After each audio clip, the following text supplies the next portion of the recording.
এটা আমাদের আসলে বাংলাদেশ হলো কি যে লোকেশনের দিক থেকে আমাদের এই যে ইউরেশিয়ান প্লেট আর ইন্ডিয়ান প্লেটে আমাদের উত্তরে হিমালয় পাদদেশে এইটা সংঘর্ষ হচ্ছে। আর আমাদের পূর্ব দিক থেকে আসছে বার্মা প্লেট আর ইন্ডিয়ান প্লেটের একটা পার্শ্ব ঘর্ষণ সেটা হচ্ছে। সুতরাং এই তিনটা plate, Burma plate, Eurasian plate, Indian plate, এইগুলো খুব কাছাকাছি এখানে সংঘর্ষ হচ্ছে। এটা বড় ধরনের ভূমিকম্পের কারণ। তাছাড়া আমাদের এখানে ভিতরের মধ্যে পাললিক শিলার মধ্যে অনেকগুলো ফল্ট লাইন রয়েছে। এই ফল্টগুলো আমাদের এখানের মধ্যে সক্রিয় হবে, এখানে এনার্জি অ্যাকুমুলেট করছে, যেটা হয়ে গেল নরসিংদীতে, সেটা ফল্টের ওখানে মধ্যে হয়েছে। সুতরাং সেগুলো ছাড়াও আমাদের যে কোনো জায়গায় এটা হতে পারে।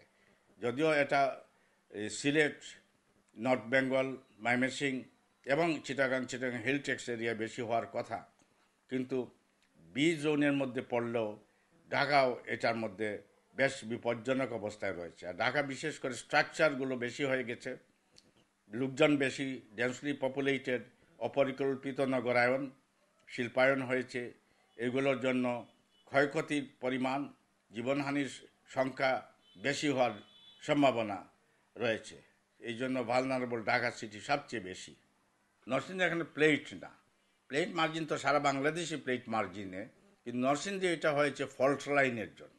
আর প্লেটের যে মার্জিনগুলো সেটা হলো গিয়ে ওই যে বললাম যে নেপাল আর হিমালয়ের পাদদেশ ওই এলাকায়, আর হলো কি এটা আসাম ঘুরে মিয়ানমার হয়ে বে অফ বেঙ্গলের যে আরাকান ইয়োমা রেঞ্জ, ওখানের মধ্যে ইন্ডিয়ান প্লেট আর বার্মা প্লেটের সংঘর্ষের ফলে সেটা পার্শ্ব সংঘর্ষ হচ্ছে। সেটার জন্য সেখানে মধ্যে এই মানে এনার্জি অ্যাকুমুলেট করছে। আর এইটা হলো কি আমি যেটা বলছি সেইগুলো প্লেটের কারণে। আর ভিতরে যেগুলো হচ্ছে বিভিন্ন ফল্ট লাইন রয়েছে বাংলাদেশে, পদ্মা মানে ফল্ট, তারপর এই যে যেটা আমরা এখন নরসিংদীতে পাইলাম, ঢাকার পাশেও সাভারেও এরকম আছে।